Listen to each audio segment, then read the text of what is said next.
Live everywhere. Daily Kos Radio on netrootsradio.com presents David Waldman. Kagro in the Morning Show.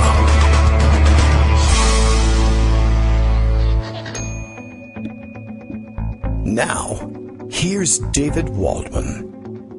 Hey, good morning, everybody. It is Wednesday, January 9th, 2019. Time for me to declare a national emergency. Is anybody interested? No? Not going to do it? All right, I changed my mind. Not going to do it. And we're going to rerun yesterday's show. That's basically what we'll do. Why not? We'll do it. We're taking our example from the president. The big speech was last night. I didn't see it. You knew I wasn't going to see it. I was out of the house. We were doing some scout stuff yesterday, so didn't see it, didn't TiVo it. But I didn't even get to follow it on Twitter either. I kind of forgot, basically, that that was happening, and I'm happy that I did. I caught up with it on Twitter, and a couple hours afterwards found out that everything had gone pretty much as expected. I guess I'm wrong on the speculation that he was going to repeat specifically the 4,000 terrorists caught at the border lie. I don't think that was actually done, but all indications are that he gave a standard stump speech, but as I think Daniel Dale put it, in his indoor voice, his president voice. So, you know, I guess that was an experiment of some kind. He has said it's an interesting experience. Stories already published last night in which the president apparently had reporters over to the house, you know, enemy of the people, to join him for lunch, because that's what Trump does mostly, is have meals. And that's where most of his business is done. And apparently the reports out of that lunch with reporters yesterday was that even at lunchtime, which, you know, stretches from probably about 11 a.m. to anywhere maybe 4 p.m. for Trump in all likelihood, he told all the reporters, yeah, this isn't going to work. It's stupid. I don't even know why I'm doing it. My aides talked me into it. I'm making a trip to the border. It's just a photo op. None of this is going to work. And then he went out and gave a speech. It didn't work. So no surprises, I guess, there.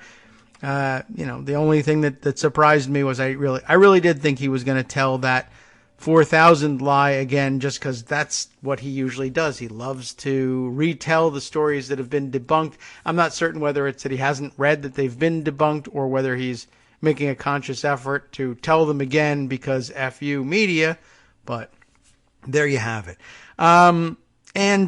Special election yesterday. I don't think I remembered to mention that it was going on, but I mentioned it a couple of days ago. Special election to replace Jennifer Wexton, who has been elected, of course, to Congress. And so a special election for her state Senate seat. And, well, it went well. The Democratic candidate there, Jennifer Boysko, endorsed by Daily Kos in the special election, and prevailed rather easily, and pretty good turnout too. And that's our district here. So we're right in the heart of this big swing in the swing district. I noticed that Dave Weigel this morning taking note of the win and the margin by which Democrats have won that seat since 2011. And he charts it out, and it charts a nice, not exactly steady growth, but a nice growth. 2011, Democrats won that Senate district seat by 8.2 percentage points. 2014 by 15.2. 2015, I guess we must add some special elections in there as well, 13.4%. And 2019, 39.6%. An overwhelming victory for Jennifer Boysko, running against a not unknown candidate, by the way. It wasn't an unbalanced match by any means. I think the guy who ran against her is currently a member of the House of Delegates, as is Jennifer Boysko, or at least he very recently was. Joe May, very much a known quantity in the area, just got trounced because the exurbs are swinging hard against Republicans, and I think that was Dave's point there. So I'll add this as a note from the field, 2 notes from the field. One, yard signs, as they tell us all the time, don't vote, but they do give us some indication of, well, one, their permission structure, as we've discussed before, and they also give us some indication of who we should be watching for changes in the neighborhood. Some of my neighbors, otherwise very nice people, kids have gone to their house for Halloween for years. They decorate for every holiday. Very friendly people. Otherwise, very nice, but they are committed Republicans, and they very dutifully put out yard signs for every Republican candidate and always have in all the time that I've lived here. Although I did take note that they never did put out a Trump sign. So that was pretty interesting. It's not like they don't put out signs for odious Republicans. They had a Corey Stewart sign out there. They've had, the various horrible statewide, in particular, Republicans who have run in the area always get a space on their very small lawn, one sign only, but they always put the sign up. Trump didn't get one. They had the Corey Stewart sign instead this time around. And I'm kind of wondering what's going on in their heads, because when we moved here, it was potential for swing in the district, no doubt, but it was pretty solidly Republican and had been for a while, and almost all of our elected officials were Republican. And in the last several years, that has changed considerably, and now there are virtually no Republican elected officials representing their home. We're of course in various districts, countywide elections, and state representatives and congressional representatives, and they've almost all been wiped out, and by increasing margins. But they're stalwart Republicans. What can you do? And that must be frustrating all by itself. It's interesting that they've never put out the Trump sign. True. But I wonder what they must be thinking. I mean, they must be, I imagine, entertaining the idea that Trump is destroying their party. They may be never Trumpers for all I know. Although, again, like I said, they supported Corey Stewart, so who knows how deep that runs. But they must be aware of the fact that the guy is destroying things in their little corner of the suburbs. And one other note I will add to this, just by way of, I think there's some general interest in this. I think the last Republican office holder we've got for this district, and I assume the people, 6 or 7 houses down are in the same district as me. I think they're not splitting our street that way, but you never know. Sometimes one side of the street, other side of the street can be in different districts. Last Republican office holder we have is our local representative on the County Board of Supervisors, who's a Republican and also is a, long-time committed Republican from the area, just one of those people that's always on the local Republican committee, etc. She may be in her second term or so, maybe her third, on the County Board of Supervisors, as drawn, a challenger, as should be expected at this point. So if you're looking to gauge a little more about what's happening and the strength of the change here, and the numbers themselves don't convince you, or you're looking for one other anecdote, I don't know whether we have a primary for this position or not, or whether we choose them in the local Democratic meetings or whatever, but at least among the challengers from the Democratic side to our last remaining Republican office holders is Julie Briskman, whose name may ring a bell with you. She rings a bell as she rides around town on her bicycle. She's the woman made famous / infamous, depending on who you ask. If you ask my neighbors, she's infamous, giving Trump the finger as he left the golf club while she was riding by on her bike. And we all know how that story went. And it cost her job, and she bounced back, and then things have been up and down since then. But one of the things she's doing with her time now is running for office. She's running for that last remaining Republican office holder's seat, and that should be kind of fun. And I had the pleasure of signing her petition for ballot access last night, as did my wife and my now 18-year-old son. So it was good fun and good to see her out there and doing things, and not just giving people the finger, although, honestly, that was pretty worthy, I thought. Good morning to Greg Dworkin, who's joining us from increasingly Democratic Connecticut. We'd like to say that. I don't know if you're increasing at all, but why not? Well, I want to apologize for my language because it was a distraction. Okay.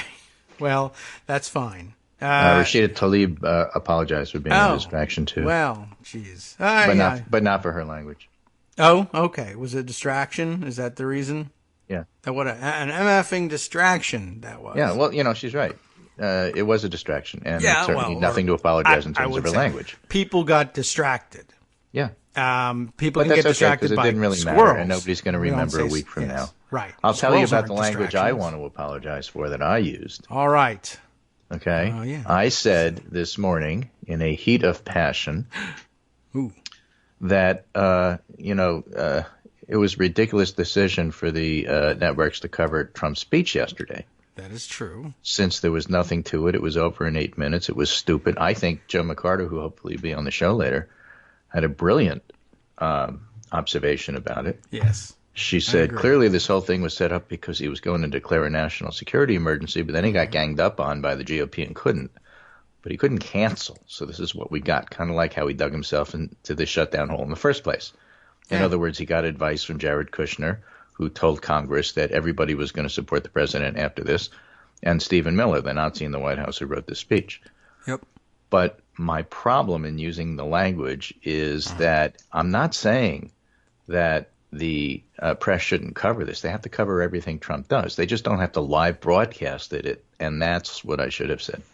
Oh. So I apologize for that distraction, and I'm sure because of that, the Democrats are going to lose the 2018 midterm elections. Yes. Right. You are so unreasonable. I can't even believe it. So, we had wall-to-wall wall yesterday. Yes. It was a dud of a speech. Ezra Klein points out if Donald Trump wanted the wall, he'd have negotiated away something of value to get it, or at least tried to do so. But he doesn't want the wall. He wants the fight over the wall. Yeah. Like He dogs wants like to be to chase seen cars. to be going to war over the wall. That's Love what tonight's war. about, he said last night. People looking for persuasion from Trump are always disappointed. That's that long-awaited pivot that never happens. Oh. Trump practices polarization, not persuasion. His speeches are about firing up his side. They're about raising the stakes. The problem is his side is getting smaller, and they no longer control the House. And Leon's getting larger. Exactly. And, this is something Jake Sherman points out on Twitter. The shutdown might look totally pointless and intractable, but it's exactly what Jim Jordan and some conservatives have been urging Jim Jordan. for 2 years. Confrontation, standing up for something. Real? Oh, now he's going to do that. Oh, well, congratulations. Jim Jordan has learned how to stand up to something he thinks is wrong. Right, exactly. So it was an interesting tweet that Andrew Lawrence put up about network coverage of this side by side. And he said, one network has learned something, one hasn't. The one that hasn't is CNN. Breaking news awaiting Trump's address on border security. Contrast and compare that to MSNBC with Chris Hayes, where the Chiron reads, Trump to hype fake crisis at border as asylum seekers suffer. Okay. And that was the proper way to cover that yesterday. Yeah. So while all of this is happening, we have this shutdown. And we know that Cory Gardner and Susan Collins have already called for the government to reopen, but now Lisa Murkowski has. Okay. And it's word that Shelley Moore Capito and Jim Langford are also calling for the same thing. So the dam's starting to break. That's 5. And I was thinking what happened is that the Republicans were pretty solid about being behind Trump, and then Jared Kushner went and told them that this speech is going to help you. Mm-hmm. And then as soon as he left, they started planning, how do we do our exit strategy? Well, good. I'm glad that worked out that way. I hope that breaks them. There's 5 now, and that's enough to win on a motion to proceed to the House bill. Well, yeah. The other side of the coin, though, and I suggested this, you may recall, Monday or a week ago or a lifetime ago, might have been a half hour ago, that really the way out of this is for Trump to declare a national emergency. We did think that. I remember we talked about that on the show. It's stupid, but maybe that's their exit strategy. And what I'm hearing this morning is that it's stupid, but maybe that's their exit strategy. Yeah, although how do we square that with he got talked out of it last night? Or maybe because he wasn't ready. Oh. And then he turns around and it turns out Jared Kushner was wrong, and people aren't lining up behind the president, and now there's even more pressure to get out of this. So how do you get out of this? I guess so the declaring a national emergency is a way for Trump to declare he won, And then what happens is that, of course, you can't institute it because it's going to be tied up in the courts. Yeah. So you open the government simultaneously with declaring a national emergency, and then you have a fight over the national emergency so that nobody remembers that the government was shut. I mean, That I guess is so. pure Trump. That is Right. so classic. I I guess can't see so. why he wouldn't do that. I mean, it's classic in that, like, and ordinarily you would say, well, now you can't do that because you just. Of course you can't. And, right. and the consequences are So enormous, that's it. but he doesn't care about any of that. Yeah. He lives in the moment.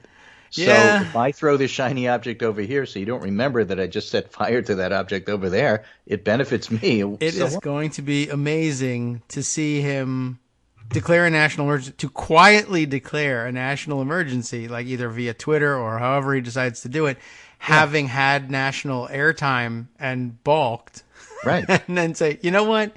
I was thinking about it. It really is kind of an emergency.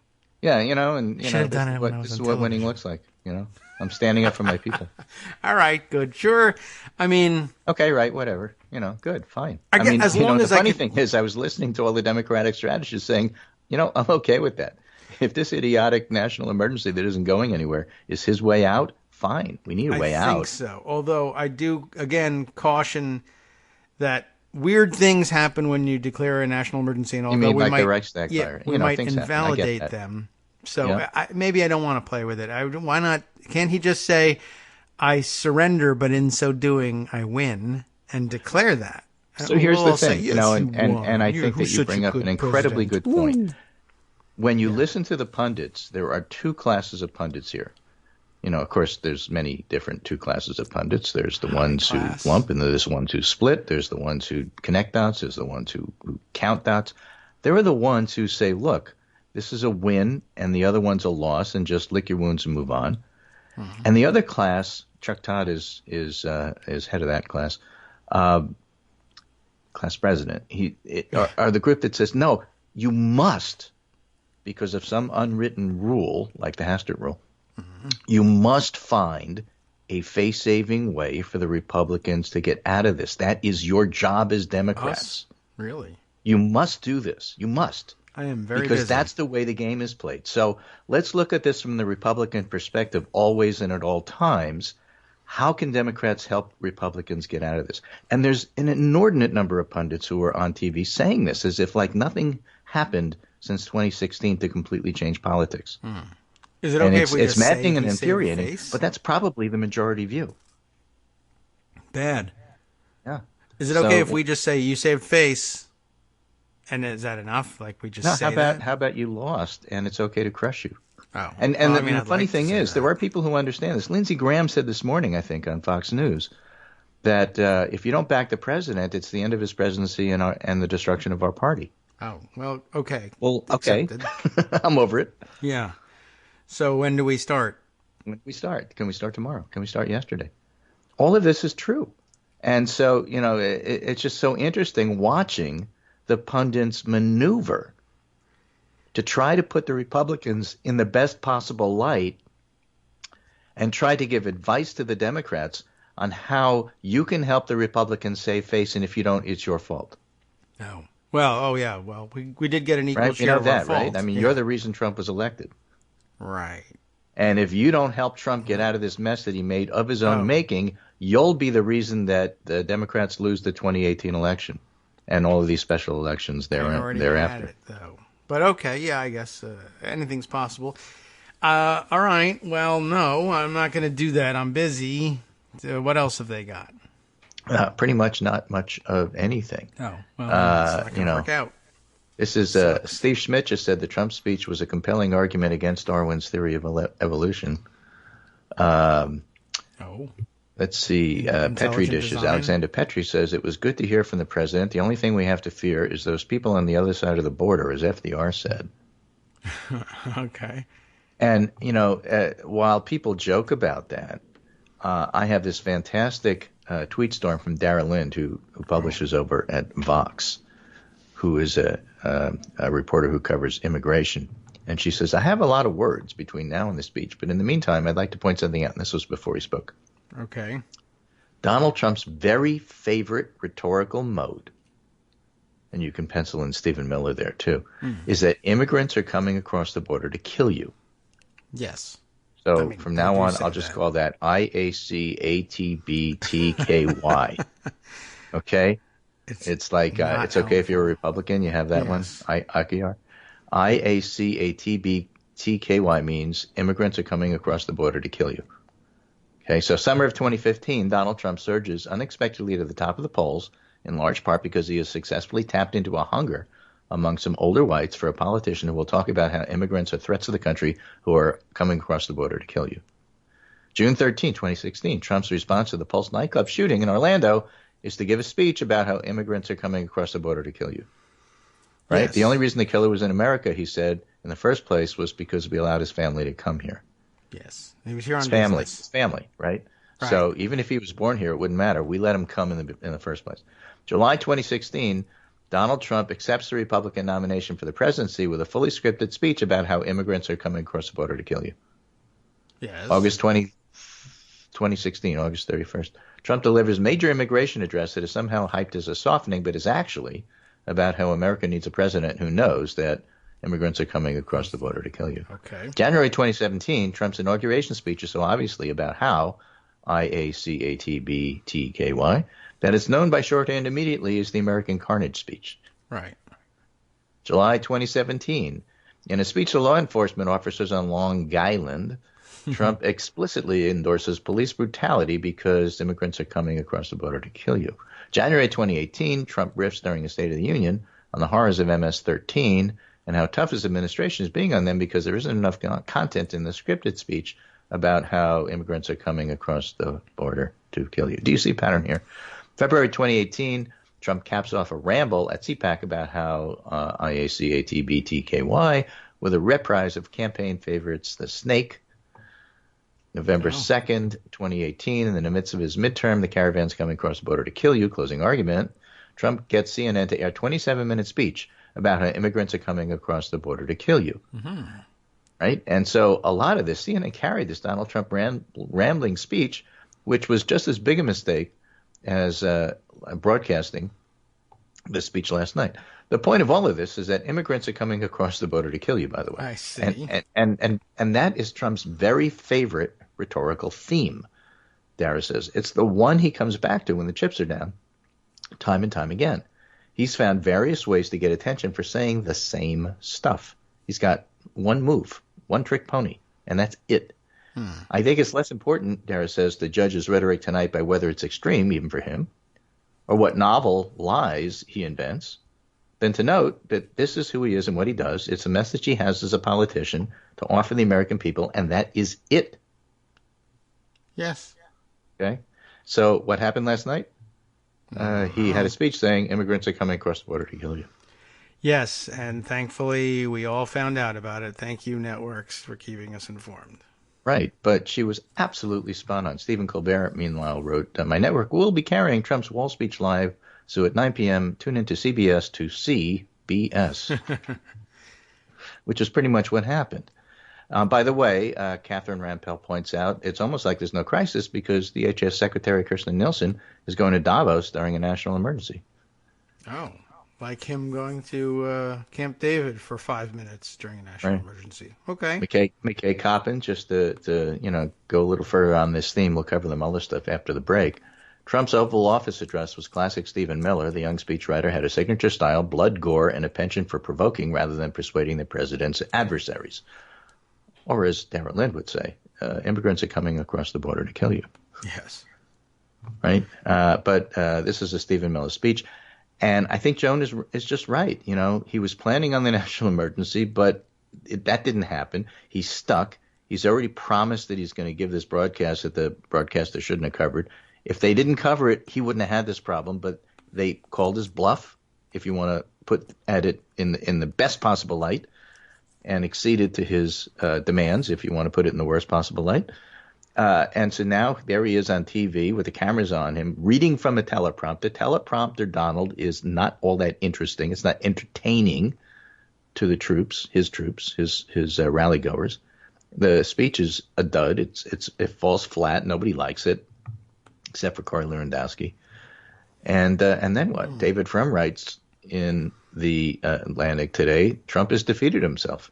The president, trapped without a decent exit in a predicament of his own making, will yield everything and get nothing. And I think that's the proper way to do it, rather than perseverating and worrying and dithering about how Democrats can get Trump out of this, and it's the Democrats' responsibility. I see. Yes. Well, we expected that much, I suppose. Yeah. From writes, well, it's the shortest, most easily resolved national emergency in U.S. history. 12 hours ago, the president was preparing to set aside the regular process of the law. By 9 p.m., not so much. Perhaps somebody pointed out that 15-year-old civil engineering projects do not look very convincingly like emergency measures. My house is burning. Time to begin the process of calling for design proposals for a new fire station. Yeah, not exactly the emergency response we were thinking of. Right. House Speaker Nancy Pelosi is not susceptible to the majority the minority logic, that is to say the Hastert rule. What she has to worry about is Trump's strength among Democratic-leaning voters. That strength Trump squandered long ago. It's one of the reasons why Pelosi looks so tough. She's not really worried about Democrats crossing over to vote for Trump. It's not going to happen. It's independents, and they're souring on him.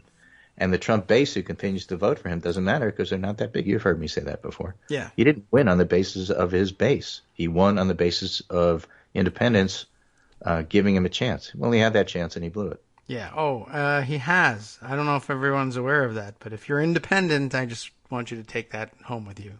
Yeah. He's tried, and he's not very good at this. By the way, I did find the wall that should be built. Oh? Yeah, I saw this story in Life Science that says impending galactic crash could rip open the black hole at the Milky Way center. Oh.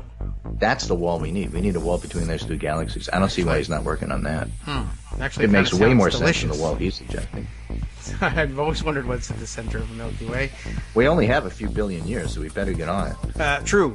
Time is running out, and we need to have some appropriations for this thing immediately to get working on that one. Okay. Well, walls have stopped the end of the world before, I think. Right. All right. We'll be right back to discuss further. Hi, everybody. It's me, David. Let's change things up from the old fundraising pitch for just a minute and talk instead about how you can be a part of our show. If you've got a smartphone or any other electronic recording device, why not sit down and record a segment for us? Read us an important article and give us your take. Read one of your own original essays, or even just give us your commentary on something you'd like to share that's important to you. Then send the file to me at kagrox@gmail.com, and I'll try and work it into the show.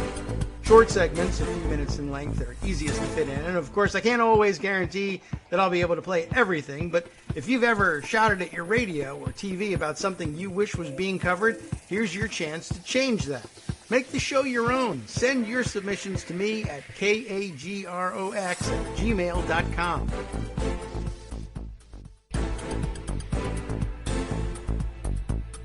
Welcome back now to the Kagro in the Morning Show here on Netroots Radio. Greg Dworkin is still with us, and we're still rounding things up. Lots we haven't gotten to. I don't know what we can do about. Hopefully, we can get to about half of the breaking news of the day. But all right, what else have we got on tap here? There's an awful lot here. Well, I just wanted to mention the North Carolina problem goes on. North Carolina 9 does not have a congressman. Mark Harris is the purported winner, but he was never certified. He didn't have the guts to show up at the congressional opening and claim his seat, okay. So he didn't have to be, I never remember this, asked to step aside or stand aside. Stand aside. You could say step, it'll be okay. Yeah, stand aside, sir. The gentleman from North Carolina will stand aside and get his ass out of here before we throw him out the window. So people were asking him, media, our friend Joe Bruno from the TV station who was covering the scandal, was asking Mark Harris's questions about it, and Harris didn't want to answer the media, so he ran away from them.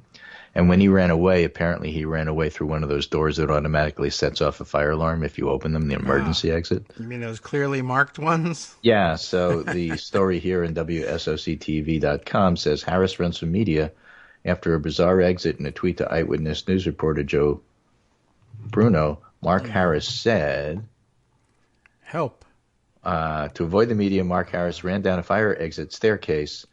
A man tried to prevent us from following, but we still did. The alarm went off as he ran out. When media caught up, he sprinted across the street to the First Baptist Church of Charlotte's parking lot. So I guess he was asking for asylum. Yes, maybe. Sprinted. I would like to have seen that. I bet it wasn't. Right. So he was literally running away from them. So don't want to forget that North Carolina is still an open seat. And to me, I don't know anything about this, But to me, it seems to me that North Carolina is not going to be capable of figuring out what to do. So I think it's going to fall on the House to decide how this gets resolved. I guess so. I mean,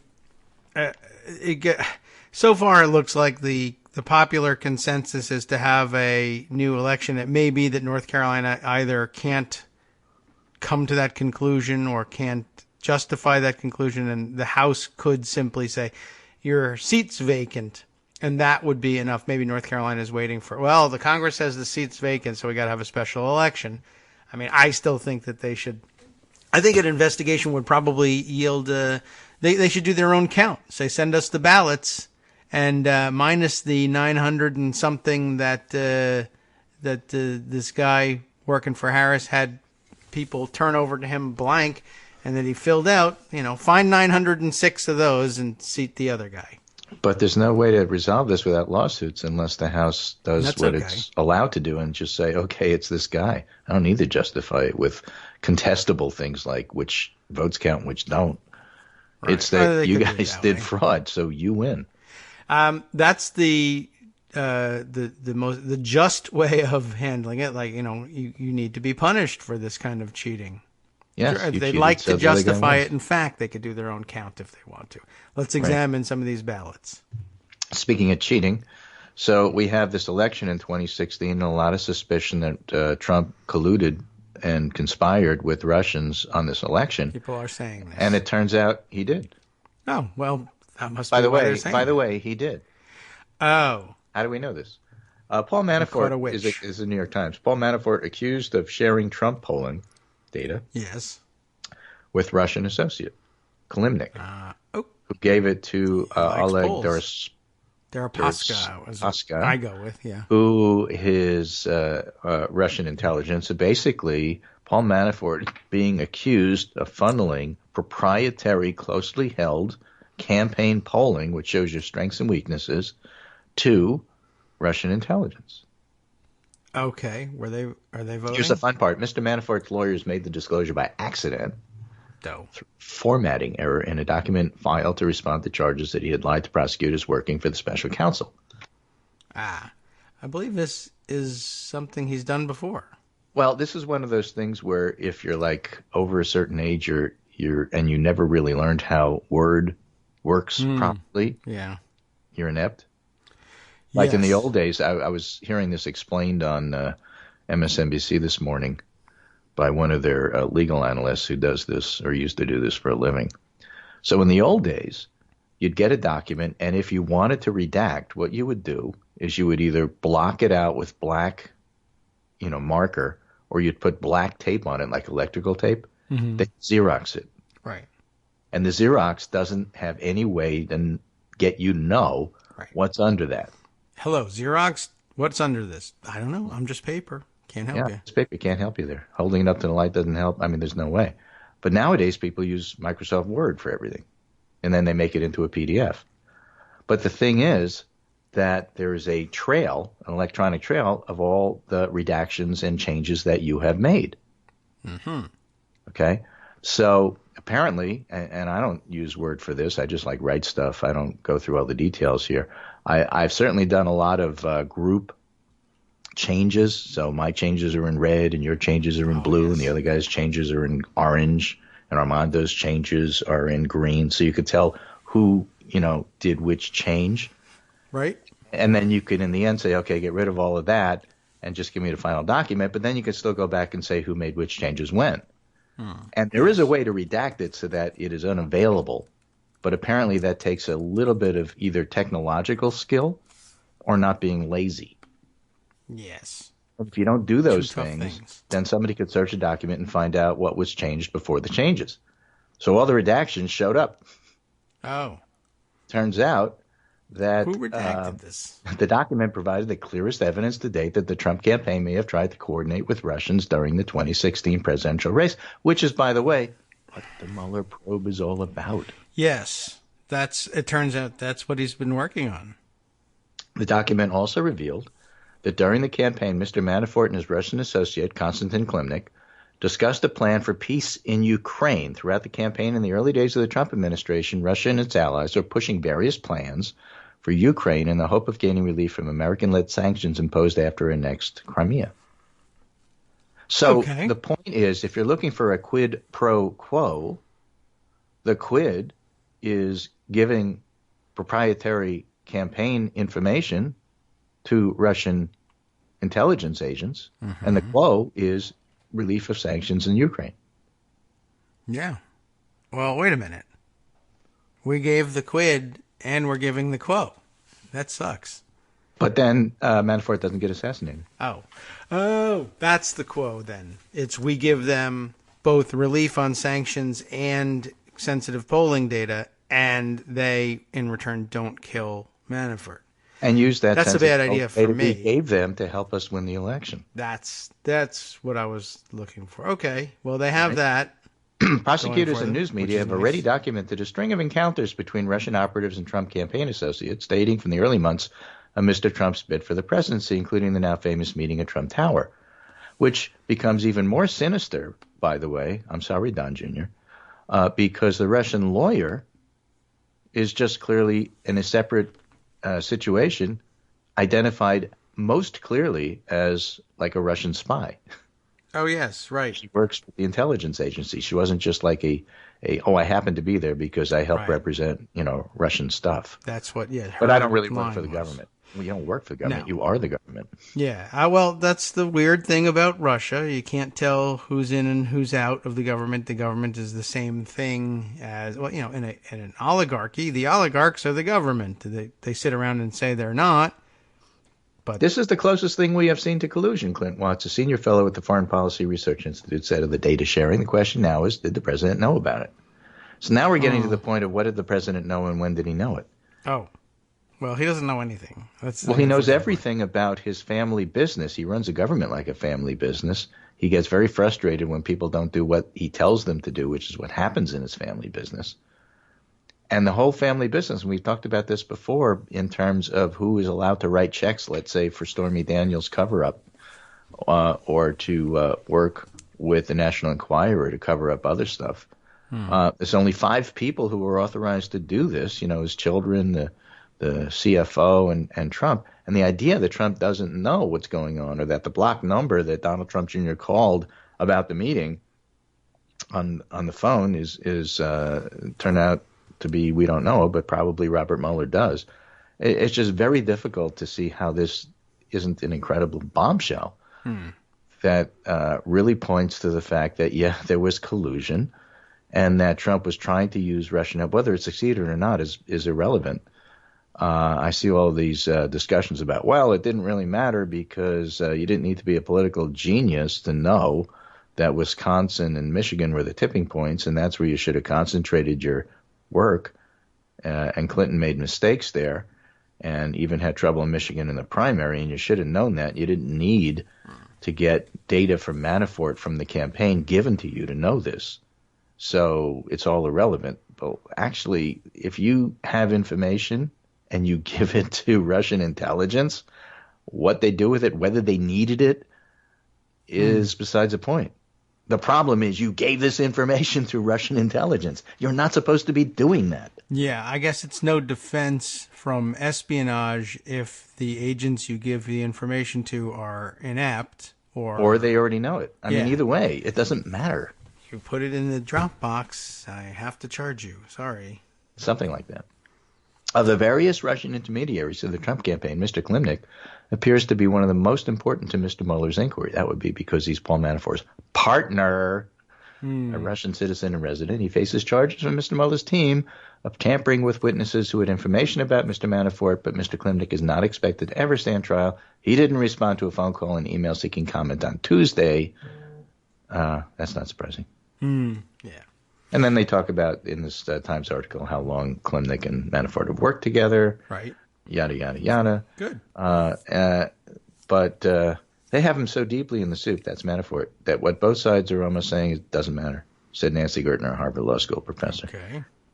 The plea agreement gives the prosecutors the power to almost unilaterally decide whether Mr. Manafort has violated it. Unless Mr. Manafort can show they acted in bad faith, a high bar, the judgment stands. The prosecutors could also decide to file new charges against Mr. Manafort for lying to them, but apparently they do not plan to do so, according to Tuesday's filing. Okay. Well, I was wondering about that. Like, what kind of So, filing so was we it have that we they have did the this the in? Russian lawyer who's clearly been identified yesterday as Russian intelligence. We have Manafort giving sensitive data to Russian intelligence. And then the third case was the Supreme Court stays out of mystery foreign company case, which means the company must provide information to the prosecutor or face financial penalties. That was the mysterious, Right. we won't identify the company owned by a foreign country case that Mueller was working on as well. Okay. Much of the case has been cloaked in secrecy, but involves a sealed grand jury subpoena to a foreign corporation issued by a federal prosecutor. Okay. So now, well, we won't find out yet who the company is, I don't think. Right. But maybe later. Eventually, I guess it looks like the case goes on, and they'll have to provide some information. And if Mueller or anybody else charges them with something as a result, well, then eventually we'll get word on who they are and what they did. So Bill Kristol, after Weekly Standard folded, started this new site with Charlie Sykes and some others called The Bulwark. And it's been operating now for about a week. And today's story from The Bulwark is, as tweeted by Bill Kristol, who's editor-at-large, as opposed to official editor-in-chief. That's Charlie Sykes. That means he It works seems from at home. least plausible that Mueller has reached some preliminary conclusions regarding whether the White House tampered with witnesses, and it's not a far leap from witness tampering to impeachment. Oh. Well, good, says him. So the conservative site here talking about impeachment. Yes. Democrats are talking about impeachment, whether leadership wants it or not. As we talked about, and I know we talked about this on Monday, yes, impeachment. Just do it slowly and properly and methodically, like Mueller does. But there's no way you can avoid talking about impeachment. And if Trump goes ahead and does this national emergency thing in order to get himself off the hook, short term it works for him, long term pain. All right. Well. And that's where the country stands Yes. today, Wednesday, January 9th. Pain. This is Greg Dworkin speaking with my Hi, good Greg. friend, Kagro. Next, Yes, and David Wellman. I guess Bob. as I try to escape and go to work. I'm interrupting your escape. This is my turn. Wait, Greg, there's one more thing. I need you for 10 or 15 minutes more. Talk faster. Okay, well, no, I don't have Interrupt anything. me faster. All right. Well, thanks for coming by and interrupting me. I hope you will do so again tomorrow. That's the plan. Okay. Very good. Those plans could change depending upon the Republicans and whether they argue me out of it. That's true. But, well, you're committed to it now, so you have to Well, come I'll go on on tomorrow Medium. We'll and just talk about it. you just come in and interrupt me. You just don't have anything to say. Yeah. Okay, That's I'll accept happened that. before. Well, In fact, happens almost every day. All right. okay, Abby. Wow, that was really the end of the segment. I'm going to do the same thing. I should just start barking here, and then I'll say I have to go and play music, and then that'll be the end of that. Okay. Well, let's see. What other fun things are happening here today? I have opened up a couple of stories along the way, and I have them open, and then they got covered by pop-up ads, so I have to reload them and see what they were. Ah, yes, here we go.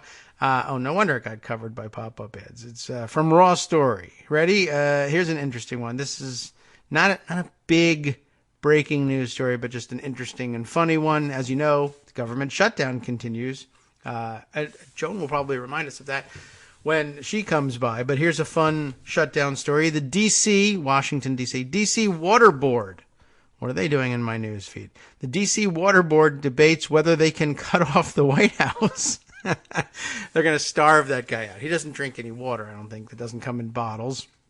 And he's never particularly good at that either. But they're debating whether they can cut off the White House water service after the Trump administration, maybe because of the shutdown, misses a payment.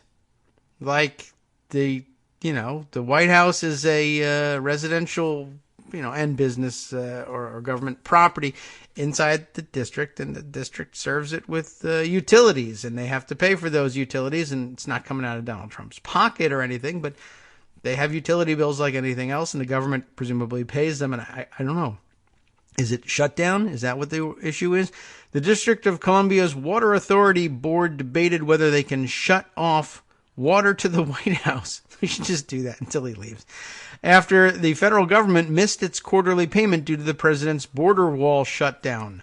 WAMU, American University's NPR station, reported Tuesday that D.C. water officials noted during their first meeting of 2019 that they received an email from the Treasury Department announcing it won't be paying for the $5 million of the federal government's won't be paying for $5 million of the federal government's $16.5 million water bill. Why that 5? I'm not really sure. That brings up an interesting question. D.C. Water Board Chairman Tommy Wells said at the January 3rd meeting, is there a time from non-payment when we cut someone's water off? That may or may not be a thing that D.C. does to people. I don't know. 1600 Pennsylvania Avenue, another board member asked, laughing, is that what you're talking about? Is that the address, I guess, that we were interested in? WAMU noted that D.C. law allows the water authority to shut off water to a customer for non-payment after 30 days. So I guess that's the answer. And place a lien on the property until a full payment is completed after 60 days. Conceivably, D.C. Water can shut off service for non-payment to any customer. D.C. Water spokesperson Vincent Morris told the NPR station. I think I may actually follow Vincent Morris on Twitter unwittingly, although it could be a different Vincent Morris, certainly. I didn't realize that's where he was. I should check into that. Anyway, we don't do it very often. It's a last resort. We never want to do it. Morris added that in the case of the federal government, the General Services Administration, the same agency that found funds to reopen the old post office in the Trump D.C. hotel property, would be likely to pay those bills. It would probably be, just off the top of my head, approximately a year before it begins to be a real problem. D.C. Water CFO Matthew Brown said at the meeting that would be a shortfall of about $20 million, and we would have to have a conversation about how to move forward. When WAMU asked Morris if the threat of shutting off water to the White House could be used as a bargaining chip, the spokesperson said it was an interesting idea. Water is leverage, Morris said. No one wants to go without it. And, of course, they'll be loath, let's say, to go ahead and do something like that. That would be very much out of the ordinary, to say the very least. But it would be an interesting tactic. I don't see why they couldn't do it, or for that matter, wouldn't. I don't know whether it would affect things very much. I mean, I guess Trump, if he really cared, I mean, he could just say, well, I'm fine. I'm vacating to Mar-a-Lago or Camp David until this whole thing is over, and I'm just going to govern from there. But that would be interesting and bad optics. And even Chuck Todd understands bad optics, I think. All right, I better close this piece here, although hopefully I'll remember to come back and round it up later. Let's see. Anything else that we might be able to fit in here quickly? Well, now that we've covered the Manafort thing, we won't have to necessarily deal with that. Yes. Here, an idea that we mentioned on the air a day or two ago and credited, I think correctly, to Der Wouter on Twitter, who had said that an idea might be to collect the overflowing trash at the National Mall and at other National Park Service administered sites and deliver it to the Trump Hotel, where the National Park Service contingent is there and working. Another idea has come up and actually been executed, at least in some fashion, so I thought I'd update you on this. I have a story from The Hill that says Dems, in Congress, that is, a few of them, deliver trash from national parks to White House. That would be another place you could bring it, of course, and a bit perhaps more symbolic, or symbolic in a different way. 2 Democratic representatives from the San Francisco Bay Area on Tuesday delivered to the White House trash they picked up from national parks as they urged President Trump to end the partial government shutdown. California Representatives Jackie Speer and Jared Huffman carried bins labeled Trump trash to the front gates of the White House. They collected the garbage last week from parks at the Golden Gate National Recreation Area, which is managed by the National Park Service. one of the government agencies whose current funding has been allowed to lapse. In front of the White House on Tuesday, Speer said the government shutdown has left the country with a real problem on our hands. Mr. Trump, here's your trash, she said. We did the work of some of your employees at the National Park Service, who, by the way, in our area, have a hard time making it because it's such a high-cost area. We have a real problem on our hands. Most national parks have remained open to visitors during the government shutdown, but maintenance for the parks has been suspended. You know the story. That has resulted in reports of trash piling up at parks across the country, and also garbage. There's some real weird people making the parks their home these days. The White House itself, as well as the land in front of 1600 Pennsylvania Avenue, where Speer and Huffman delivered the trash, is also administered by the National Park Service. The shutdown, currently in its 18th day, and I guess today would be the 19th, I suppose, was sparked when Trump refused to sign a government spending bill. Blah, blah, blah. You know all about this. The Associated Press doesn't, of course, and we did make brief mention of that. Everyone talking about the AP's scintillating insight into the dynamics of the shutdown. It takes two to tango. The two parties at fault here for the government shutdown. Trump for demanding $5.7 billion for a wall that won't do anything, and he's not building and has shown no interest in building. But on the other hand, the Democrats who have refused to let him light that money on fire might also be at fault. And, AP got ratioed to death on that one, though they didn't delete their account. And so far, I don't know that I've seen anything by way of retraction or apology on that one either. But that's one of the more egregious both-siderism sightings in this whole thing. And if you happen to have missed that one, why not treat yourself? It's pretty ridiculous. All right. Let's see. Other stories, quick ones that I think we can jam in here before our break.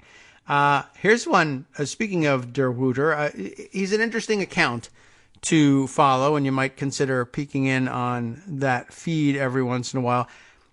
He's a very big enthusiast when it comes to weaving together the more esoteric Trump backgrounder stories. He loves, and I enjoy doing it with him here. I loves looking back on, for instance, Trump's 1980s, 1990s past with models and modeling agencies, and in particular, he's got a particular interest in Paolo Zampoli, who's a fascinating figure who first came to our attention, I guess, when we read way back when the story, the diary on Daily Kos. We all knew about the trafficking story about Trump and Trump models and his friends in the modeling industry who very heavily influenced him. But Paolo Zampoli has continued to play a very prominent role in Donald Trump's life throughout this time. He is the one who introduced him to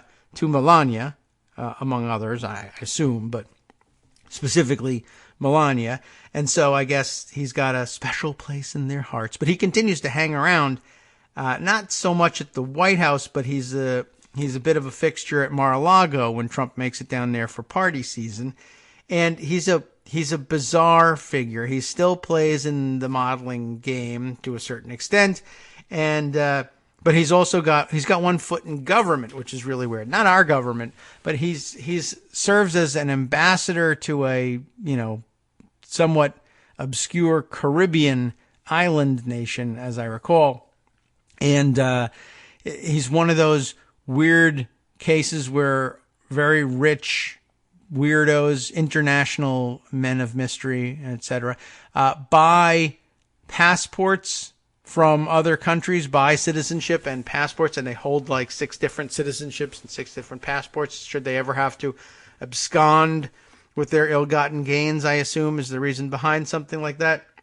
And he runs the program of this bizarre island nation. He's their UN ambassador and runs their, citizenship and passport sales department, essentially. If you're a high net worth individual, you can come by and buy a passport from them because why wouldn't you do that? Anyway, he's still, as I said, he's still a big influence in Trump's life, and we just don't hear an awful lot about it. I think he may have been to the White House once or twice too, but he's constantly being photographed with Trump at Mar-a-Lago, and I think the 2017-18 New Year's party. It was the last flashy photo I saw of the two of them together, but that's still recent enough to count in my book. Anyway, he's not involved in this particular story, but I just giving you a flavor for what it is that Der Wooter loves to cover. This story cropped up recently for some reason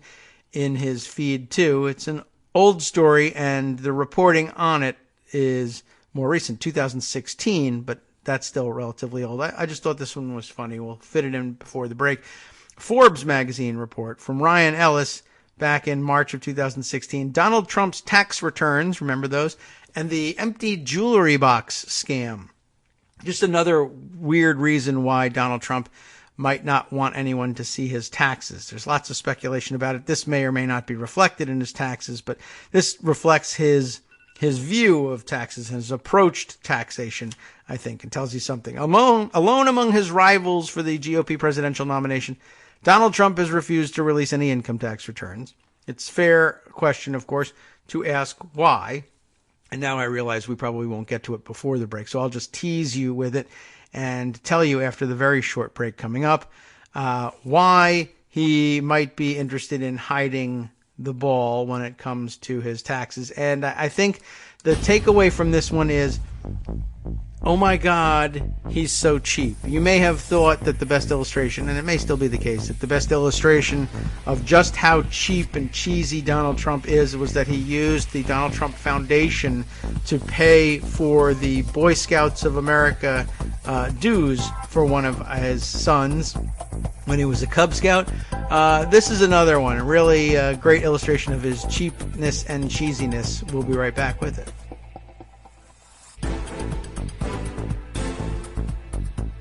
Welcome back now to the Kagro in the Morning Show here on Netroots Radio, and let's do it this way. Why don't we long story short this one? We'll skip right to the heart of the matter here from 1986. Back in 1986, and likely for many years before, Donald Trump colluded in tax evasion with Bulgari Jewelry Store in New York, a high-end, posh location with a Tony clientele right out of Lifestyles of the Rich and Famous. Here's how the scam worked. Trump would go into the store with his wife, his girlfriend, his whatever, to use his vernacular. He would then buy her an expensive necklace or wristwatch. Normally, such a transaction would face the New York City and state sales tax, which would be pretty high on luxury jewelry. In an illegal attempt to evade the tax, Trump asked, and that's in scare quotes, asked the store to instead ship the jewelry to an out-of-state location where no New York sales tax could be collected. Of course, look, money means nothing to me. Your happiness is everything to me, darling. Come with me. I'll buy you the most expensive, fantastic, diamond-encrusted wristwatch, if that's what you're after, you could ever possibly want. I'm going to buy you this beautiful, beautiful, beautiful jewelry.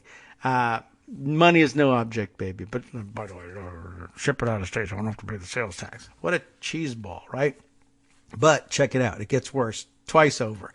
So, in an illegal attempt to evade the tax, Trump asked the store to ship the jewelry to an out-of-state location so there would be no sales tax on it. In fact, though, the store would merely send an empty jewelry box to the location. So now there's paperwork, a record that we shipped the thing, while Trump and his lady friends walked out the door with the jewelry that very day.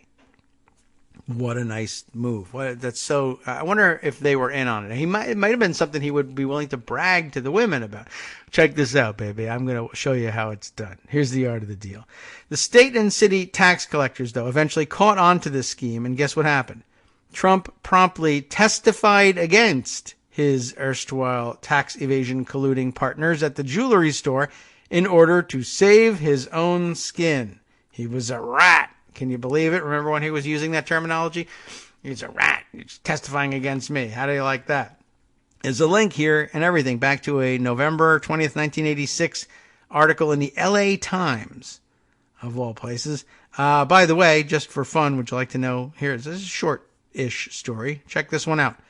You might like this one. Henry Kissinger is in this one. Henry Kissinger, Frank Sinatra, and Mary Tyler Moore, America's sweetheart, are among celebrities who bought jewelry but did not pay sales taxes in a tax evasion scam run by an exclusive Fifth Avenue store, law enforcement sources said Wednesday. This is a great story in terms of like taxes are for suckers, for little people, right? The rich and famous very often stay rich because they cheat their ever-loving MFing asses off whenever they can. The sources said none of the celebrities, who included Saudi Arabian arms dealer Adnan Khashoggi. Remember Adnan Khashoggi? Remember the name Khashoggi? They are related, by the way. Remember Saudi Arabia? Which, by the way, I think I'm changing the name of Saudi to... That makes sense among you and I because I've explained myself. Maybe I'm going to switch over to Saud-owned Arabia.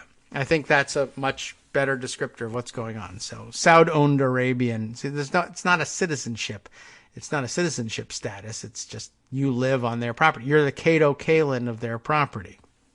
All right. Anyway, Adnan Khashoggi, among them, would be charged, or wouldn't be charged, I guess. None of the celebrities will be charged in a tax evasion scam because we don't charge celebrities. A spokesman for the state attorney general's office said legal responsibility lies with the store. Now, here's a good question. Was Cy Vance the attorney general's office, in the attorney general's office in 1986? Why wouldn't you? I would think you would want a couple of high-profile celebrities getting charged. Anyway, state authorities charged in an indictment returned last year, that would have been 1985, that customers of Bulgari jewelry in the posh Hotel Pierre avoided paying sales tax by pretending to have their jewelry mailed or delivered to them at addresses outside New York.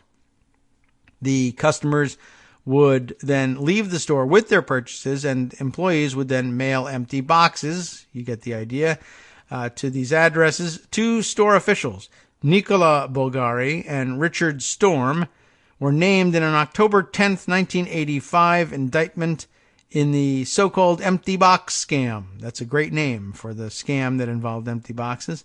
They were to appear Friday in State Supreme Court in Manhattan. They have been charged with 202 counts of falsifying business records and 11 counts of offering a false instrument for filing for allegedly not paying taxes on $1.5 million in purchases between December 1980 and March 1983. You could rack up $1.5 million in purchases a lot faster these days. Kissinger reportedly made two purchases for $20,000, did not pay sales tax, and had empty boxes mailed to Washington, authorities said. His lawyer, Arthur Lyman, Liman, said his client did not pay taxes, but said it was the store's fault because Bulgari did not charge him for sales tax. Sinatra bought $30,000 in jewelry, and look what happened to him. He's dead. Moore, is Mary Tyler Moore also dead? About $20,000.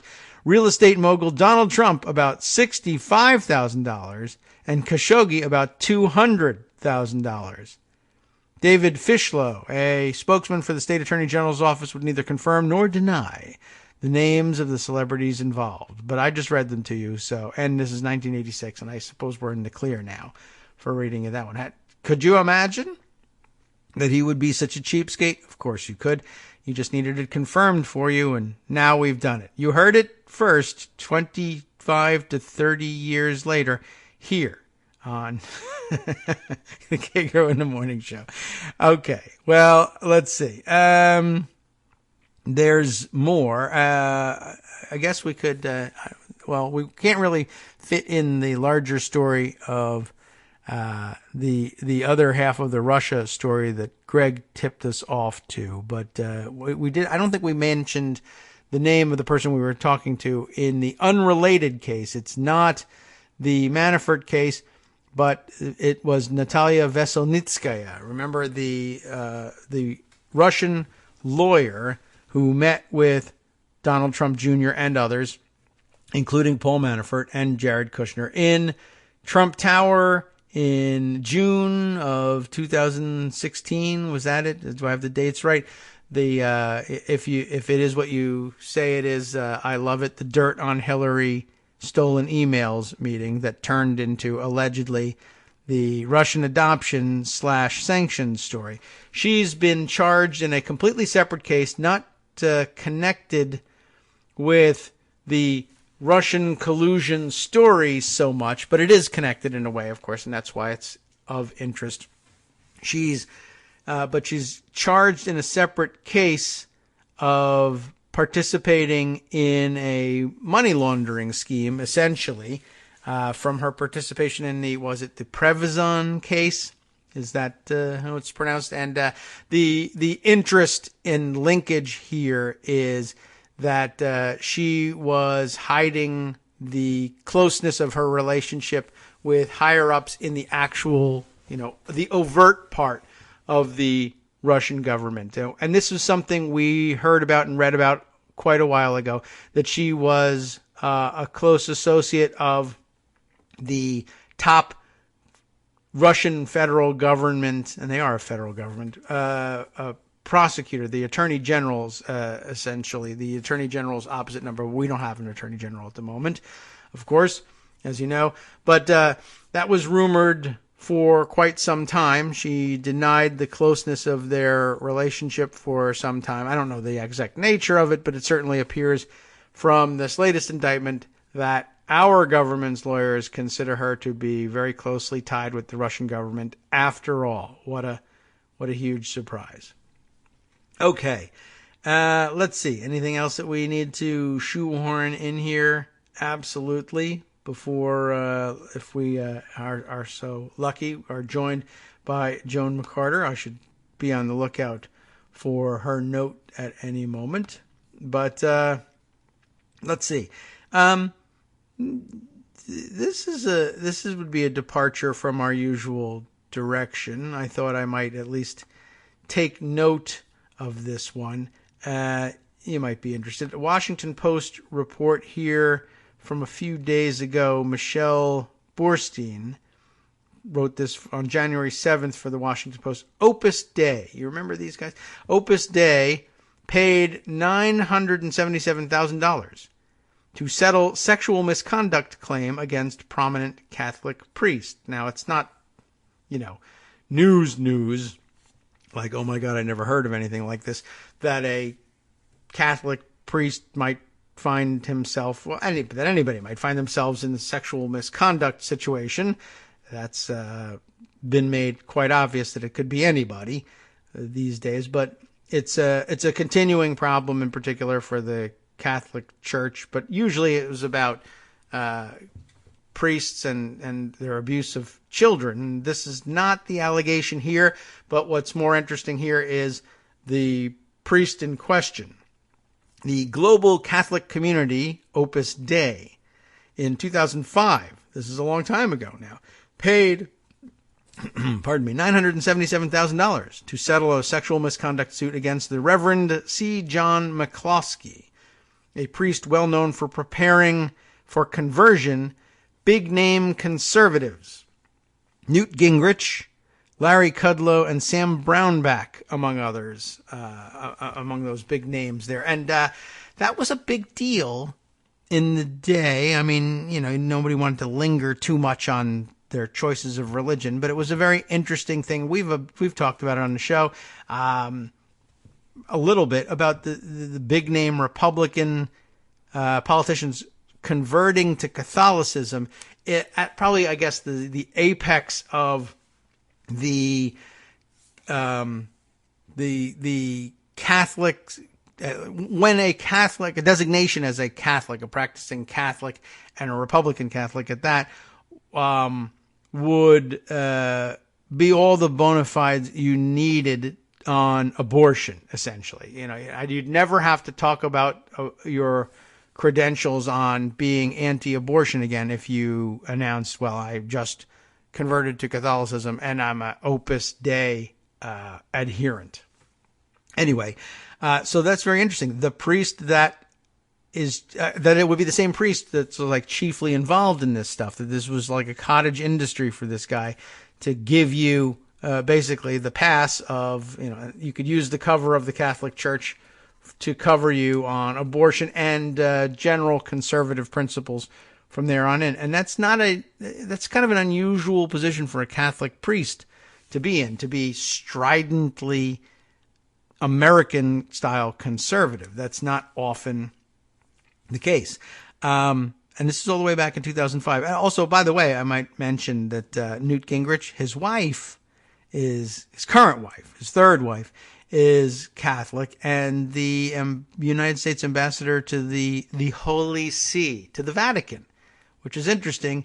That's got to cause some discomfort, although I suppose since it happened in 2005, there are plenty of people around the Vatican who know that already and are probably okay with it.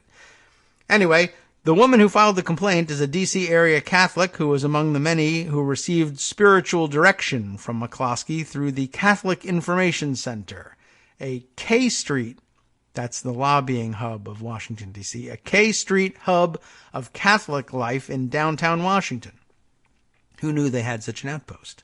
Well, Newt Gingrich and other big famous converts did, I guess.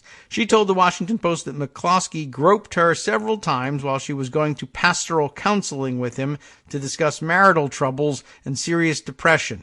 And what cures a woman's serious depression and marital trouble, or over her marital troubles, more quickly and reliably than being groped by the priest you are seeking counseling from? Very selfless of him to put himself out there like that. Really amazing. What a priest. The guilt and shame over the interaction sent her into a tailspin, of course, and combined with her existing depression made it impossible for her to work in her high-level job, she said. She spoke to him about her misperceived guilt over the interaction in confession. Wow. Poor woman here. She has confessing to him, and he absolved her. Isn't that nice of him to do? And I'm sure it wasn't because, it's my fault, I absolve you. Don't worry about it. I love Opus Dei, but I was caught up in this cover-up. You should probably not love Opus Dei, but maybe you have other reasons for doing it. I went to confession thinking I did something to tempt this holy man to cross boundaries. What we are doing to women here. Unbelievable.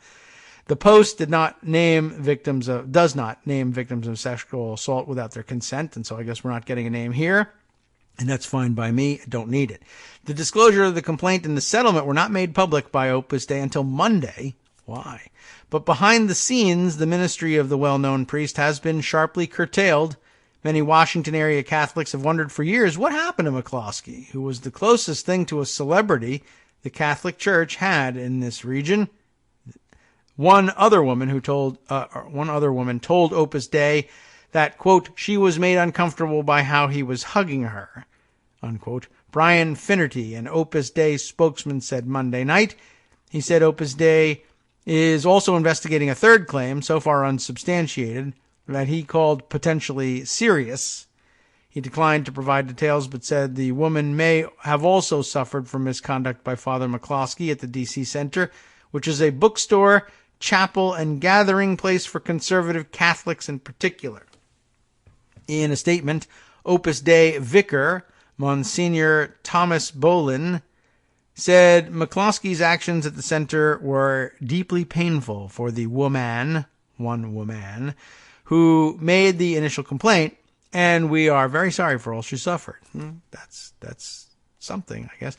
Boland's statement, which came after the woman requested Opus Dei go public in an effort to reach other potential victims, said McCloskey was removed from his job at the center a year after the complaint, when it was found to be credible. How is this? It's interesting that this takes 10 plus years to come out. All harassment and abuse are abhorrent, Boland wrote. That is true. I am painfully aware of all that the church is suffering, and I am very sorry that we in Opus Dei have added to it. Let us ask God to show mercy on us, all of us in the church at this difficult time. After leaving Washington after the complaints, McCloskey was sent to England and then to Chicago in California for assignments with Opus Dei. The woman in the settlement said she was told by church officials in Chicago when he was sent there that McCloskey would not be allowed to, quote, get faculties or permission to fully function as a priest, and would be put on a very tight leash. Yikes. She became worried last year when she came into contact with someone else who knew about McCloskey and heard he may have been working as a priest in California. In the statement Monday, Opus Dei said that after the settlement, McCloskey was told to only give spiritual direction to women in the confessional, meaning separated physically from them. In Opus Dei, a traditional community of Catholics, and I guess that's one tradition they weren't able to shed, that is the norm for priests working with those they are counseling. McCloskey had an unusually public, free role at the Information Center. In interviews in 2014, McCloskey was identified as working in spiritual direction and pastoral ministry. In a 2014 piece for the Jesuit magazine America, he said he was a spiritual consultant. As a result, the woman in the settlement said a lack of clarity about McCloskey's role all these years haunted her, and she wants to be sure any other women potentially harmed by the priest know they aren't alone and can get help. McCloskey, now in his 60s, recently moved back to the D.C. region, where he has family. Opus Dei said Monday that he suffers from advanced Alzheimer's. That's too bad. And he is largely incapacitated and needs assistance for routine daily tasks. He has not had any pastoral assignments for a number of years and is no longer able to celebrate Mass, even privately. The woman, who remains close to Opus Dei, believe it or not, I guess she feels like she got satisfaction from them anyway, and participates in some of their spiritual activities, said Monday she was grateful to them for going public. She's now in her mid-50s and was 40 when the incidents with McCloskey occurred. Very happy with how it's being handled right now. They listened. Okay, she said. When she first reported McCloskey's actions in early 2000s, she said she did so in a confessional with an Opus Dei priest in Virginia. The priest told her not to tell anyone else, including any other priests, so he could fix it. She said, oh boy.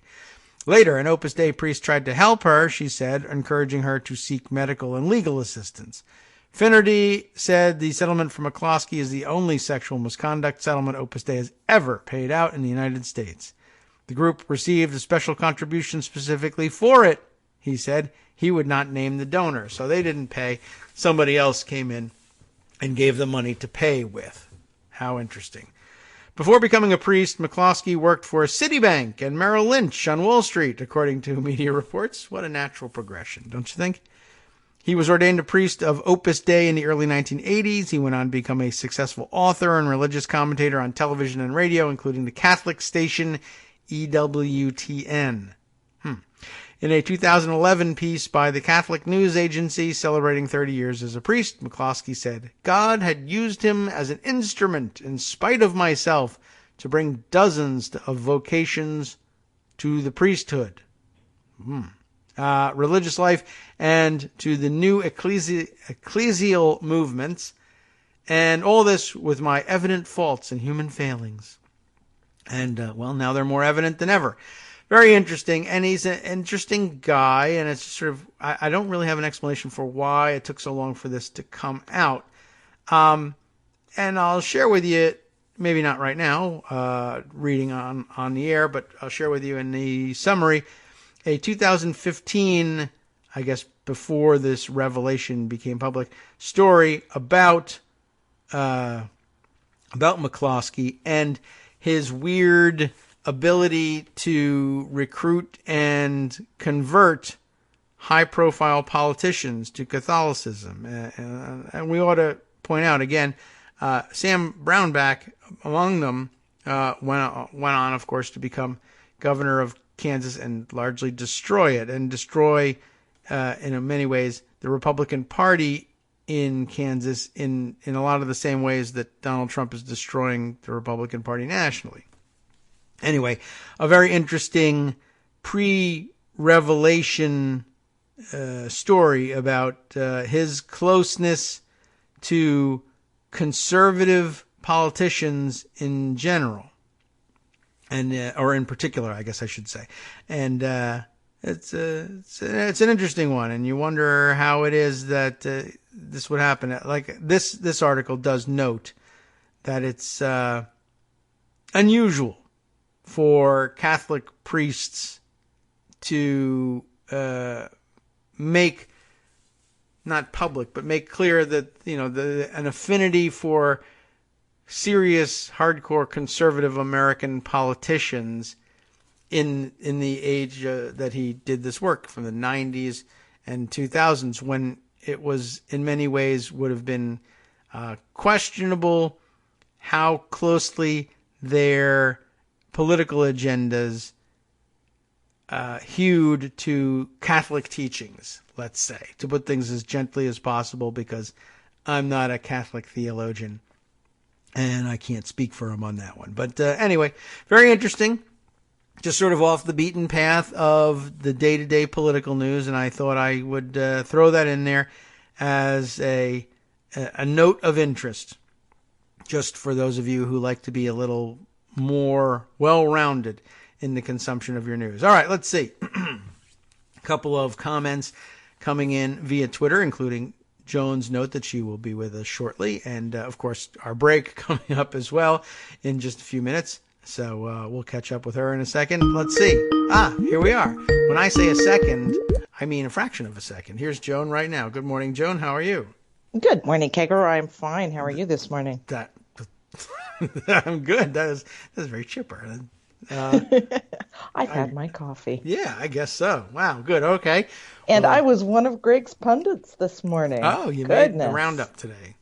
Yes. Yeah. Oh, he read your tweet, which I thought I had seen that too, and thought it was very astute.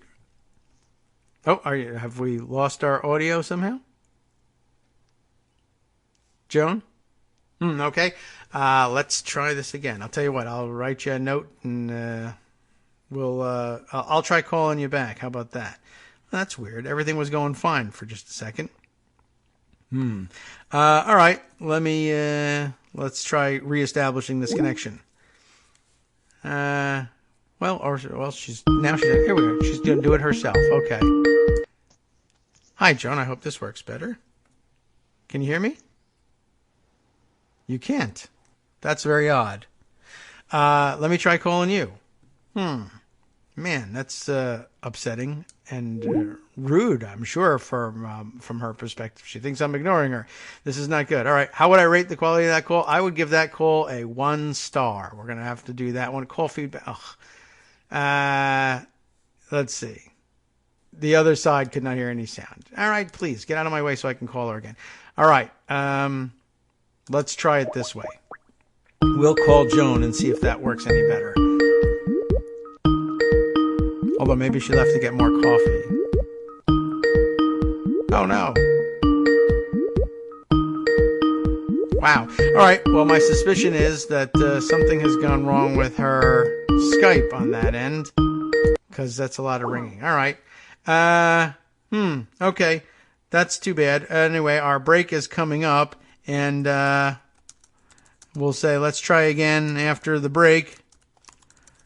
And, well, I hope we can make this work. I wonder what it is. I have pushed all the buttons I can think of pushing, so we'll have to fill our time with something here while we try and make this work, because Joan is an important part of our Wednesday programming, and I don't want to miss it. All right. Well, let's see. In the minute or two before we have to set up for break, let's see. Monica tells us Eric Trump is currently in Uruguay. Is that right? Promoting Trump Tower at a real estate event. Is the Secret Service accompanying him or being paid while they're there? That's another good question because of the shutdown. You could guess they would have canceled this trip, right? So they might be doing work unpaid and protecting him, for one thing. And for another, of course, remember how they weren't going to do any more international deals? At all. The company wasn't going to accept any, but I guess they decided they were going to do it and take the money after all. That's pretty funny. Okay, what else might we have to catch up on here? Let's see. We got let's see. First of all, we're still trying to engineer what we can do with Joan here, but we'll give it a shot. Maybe during the break, I will try calling her again. And, anything else to report? Well, we do have this. We'll throw this one in there before our music starts, and then we'll take our 2-minute break. A note from Dave Weigel in his writings over at the Washington Post, rather than his tweet ravings like a lunatic. House Democrats plan to hold, of course, the wrong music starts. It's this one. Thank you very much. My goodness, I'm firing my producer. House Democrats plan to hold hearings on Medicare for All. Have you heard about this one? It's interesting where they've decided to hold the hearings, though. New Democratic majority in the House will hold the first hearings on Medicare for All legislation, a longtime goal of the party's left, after Speaker Nancy Pelosi lent her support for the process. And the announcement came from Pramila Jayapal via the Progressive Caucus. We'll talk a little bit about that after the break. Hi, it's me, David Waldman, your host for Kagro in the Morning, with a brand new interruption, though it's still aimed at saying thank you to all of you who are supporters of the show. We've made a lot of progress. When we first started this campaign, fewer than 1 in 25 regular listeners were donating to help keep us on the air. And now that's down to about 1 in 15. But we've got a long way to go. Remember, it won't take much. Our average monthly donation is currently about $7, for which you're getting 2 hours of great news and entertainment 5 days a week. What's that, 70 cents an hour? That's a pretty good deal. But as a wage, well, I think Democrats would be against that. But if we all put our 70 cents together, or even half of us, that'd really be something. And my kids could go to college. Now, that's not all on you. But remember, patreon.com, Patreon.com, is there to make it easy. You can find us there by searching Kagro X or David Waldman or Kagro in the Morning or even Daily Coast Radio in their search box. And you'll be right there where you need to be to make easy, recurring monthly contributions to support our show. Once again, thanks so much for your continuing support.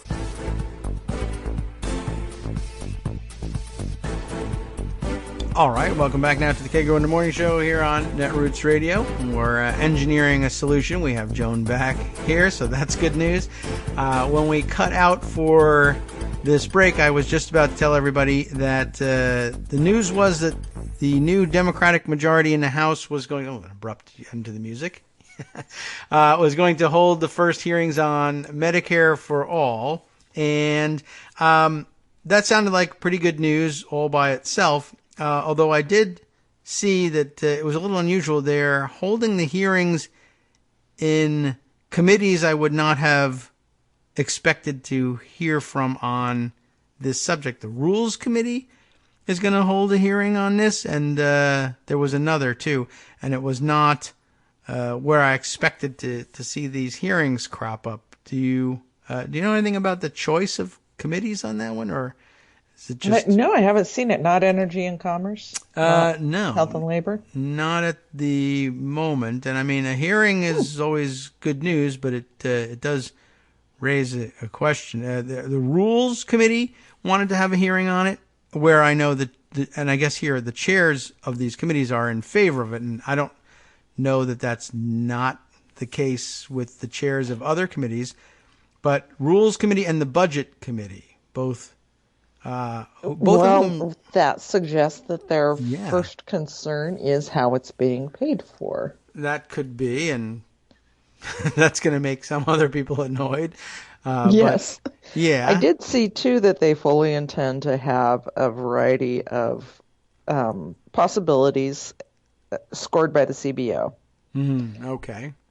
So they're serious about moving forward with this however they can. But it is odd that those are the first two committees to commit to taking it up. Yeah. But gosh, it's nice to know that the House is going to start having hearings on substantive legislation again.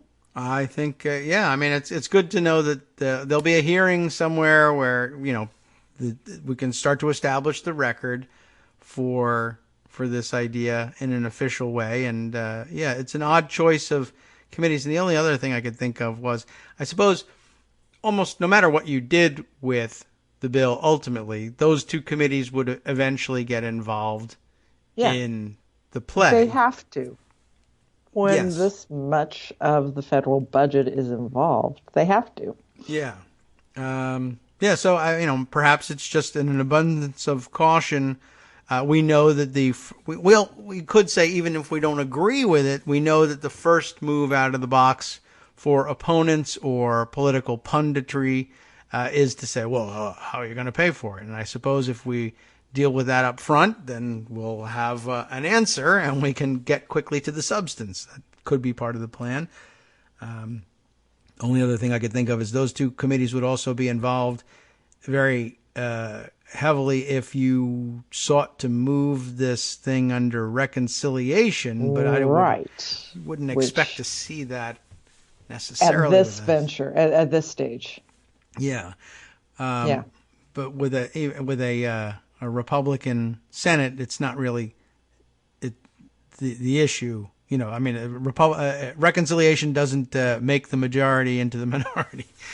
No. So, all right, but it would be an interesting play. It's. I can see if there was a Democratic Senate and if this was really going to be a thing that could move this session, I could see those two committees being key. Yeah.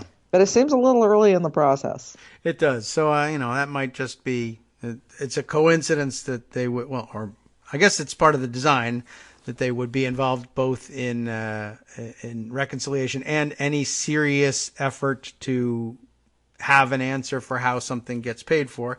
It makes sense that those two committees would get involved. So maybe it's just preparing for the inevitable assault on the idea.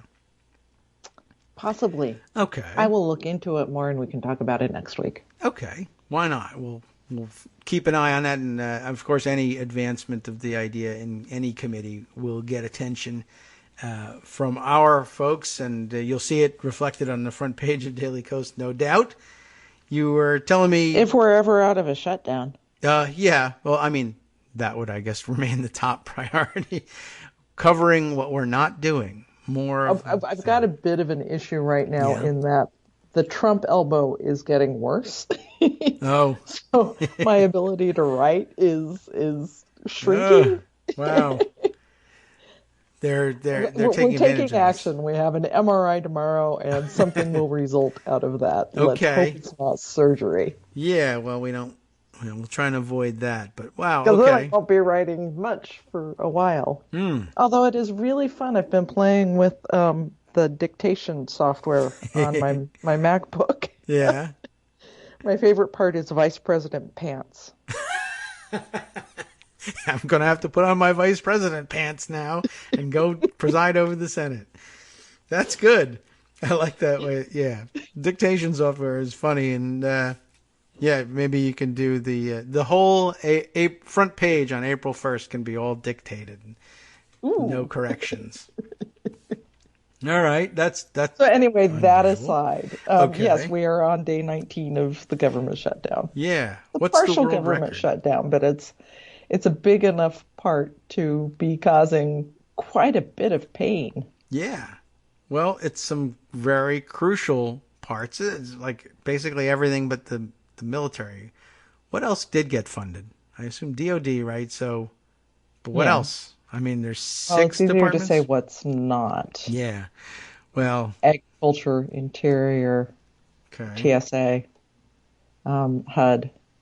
Those are the things that are particularly hurting people, with food stamps ending, possibly, with a bunch of people threatened with eviction because, guess what? The Trump administration missed the fact that a key program that houses thousands of people was expiring on January 1st. Oh. Yeah. Which one is that? Do we know? I'm not sure which program it was. Apparently there are reserve funds that the administration has ordered landlords participating to use to subsidize their tenants. But that's going to run out soon. I'd be, it's actually kind of, I don't know what to believe. On the one hand, you would think, okay, sure, Trump doesn't know anything about anything.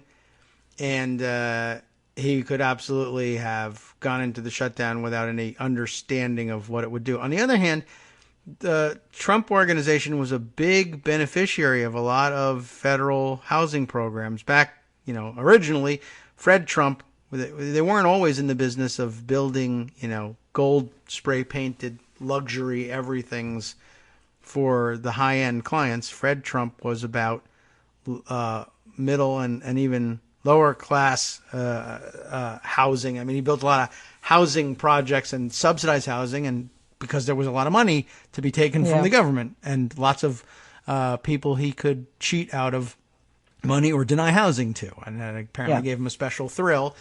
So they're big beneficiaries of like the Section 8 housing subsidies. And I bet it's hard to believe that Donald Trump doesn't know how much money he gets from that. And look, lo and behold, they found reserve funds. I don't think he pays any attention to it. Yeah. I mean, it's Ben Carson who's in charge of HUD. He's not going to know. And care. Right. So part of the problem, too, I mean, there's just the general incompetence of this administration and not understanding what exactly a government shutdown would mean, what would happen. He did kind of spring it on him. Yes, that's true. And as of December 19th, everybody thought there was a deal in place that would keep government going until February 8th. Yes, right. So they weren't ready. And then Coulter. He changed his mind. Yeah. But they're also incompetent. Right. That's true. And they may not care. Although they showed competence in being able to find reserve funds to pay, let's say, big Section 8 beneficiaries, I guess, right? Like the Trump Organization. Well, and this is one thing that they're doing that's legally questionable. Mm-hmm. In some of the stuff that is particularly bad press for them, like the IRS not sending out refunds, the national parks being trashed. Right. They have ordered the agencies to figure out how to do those things anyway, to find the money to do them anyway. All right. Outside of the regular appropriations process and perhaps illegally. Right. But they've just ordered that. You just find out how to do that. In the case of the national parks, they're taking entrance fees. Entrance fees aren't paid at every federal public land at every park. But those who collect them put this money into a fund. Some of it goes to future operations at individual parks, and the rest goes into sort of a pool to help out the parks that don't have entrance fees. I see. But it's specifically tailored or supposed to be going to future projects for those parks, which already have a $12 billion backlog in deferred maintenance. So they've been ordered now to completely zero out that fund, which is, I think, at $200 million now, to pick up the trash. Well, empty out the porta potties, and so this will just set that backlog of projects back further, and could end up in lawsuits too. Yes, I would imagine. Interior did this, by the way, without consulting any of the parks directors. Yeah, they're not big on asking people what they think or what they know, for that matter.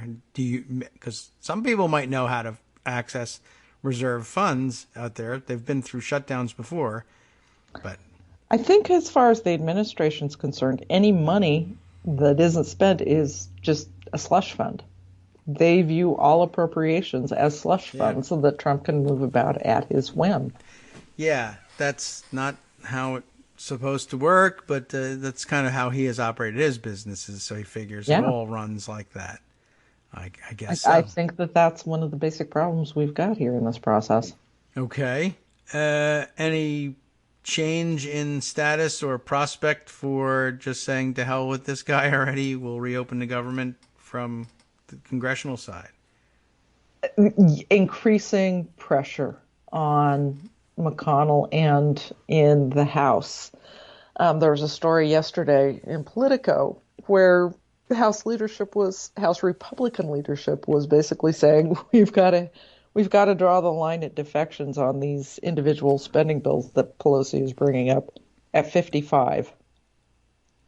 Okay. That's a lot. Yeah, I mean, you don't need that many. And 55 might get you to... 55 is veto-proof majority for Pelosi. I see. Okay, so does that clear it, 55? Or are they saying... So they're willing to override, but they want to cap it beyond that? Is that what you mean? Yes. Well, no, not the override. They can have defections. They can have Republicans voting for these individual spending bills. 2 dozen, 3 dozen. They can't get up to 55 of them defecting. Okay. So that's sort of what they're fighting now. Wow. All right. A couple dozen, yeah, they're fine with. They can go and they expect a couple dozen. Just so long as it doesn't have they don't override. Huh. Right. Wow. So. And in the Senate. See whether that works. The linchpin to holding this government shutdown together for Trump is Mitch McConnell. Okay. He's the backstop against congressional action.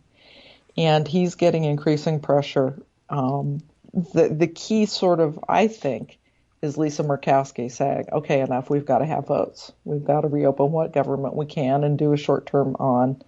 We basically have to do what Nancy Pelosi is trying to do in the House. The Senate has to take up these votes. All right. And it's kind of a big deal that it's Lisa Murkowski doing it. Because Lisa Murkowski is the one Republican who will actually act on her concerns. I mean, sure, he's got Susan Collins saying these things, but Susan Collins always says this stuff. Susan Collins isn't going to threaten anything. Nobody's going to take her seriously. Least of all, Mitch McConnell. Yeah, she's not in any position to lead on it, that's for sure. But Murkowski is.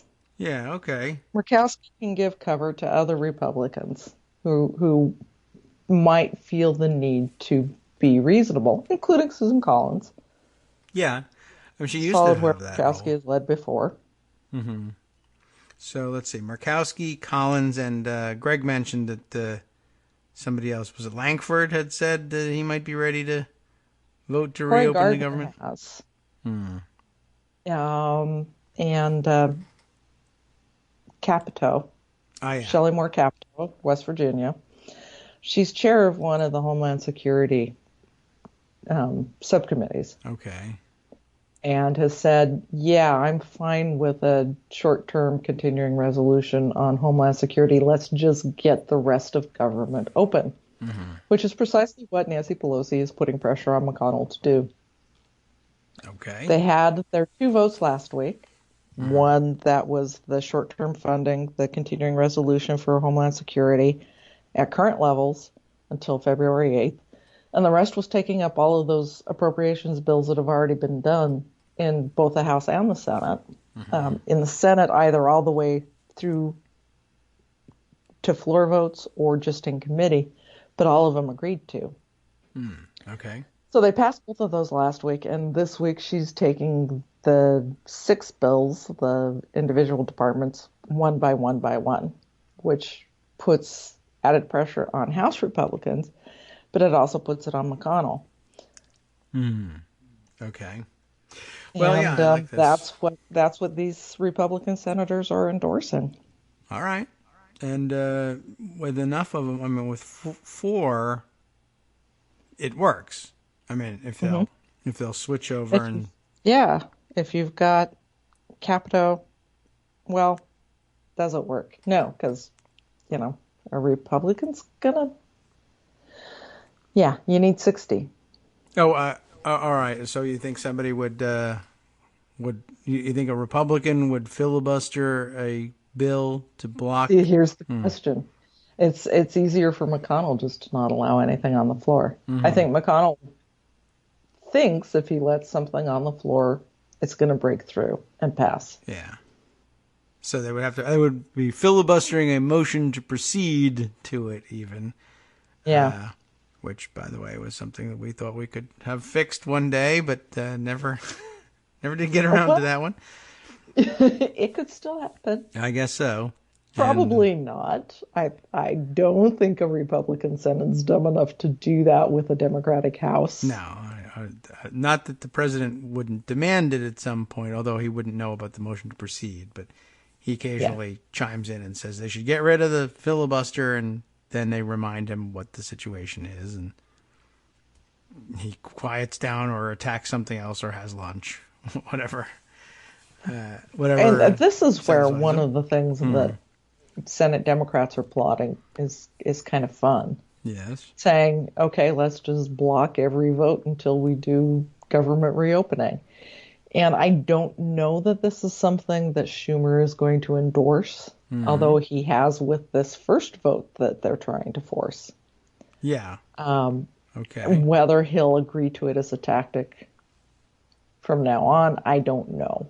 I hope so, because it would be really fun. It's a good sounding one, and it certainly would be easy to get off the ground, given that the first bill that they were supposed to take up is such a frivolous one, and I think almost everybody would consider that. But there's more. A lot of people will say it's actually, actively anti-democratic and stupid to be taking. It's unconstitutional. Yeah.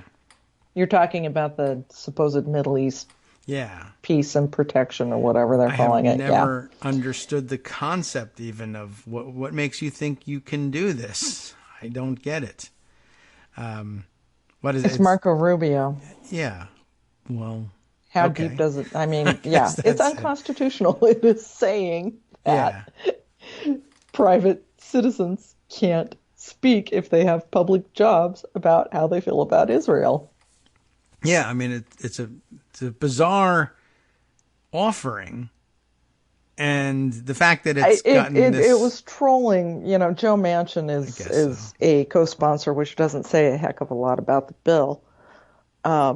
It was McConnell and Rubio trying to troll. They had the one bill that everybody wants, which is rebuking Trump on Syria. And they just said, okay, let's make this painful for Democrats by adding this Israel bill in and making it the very first vote they have to take.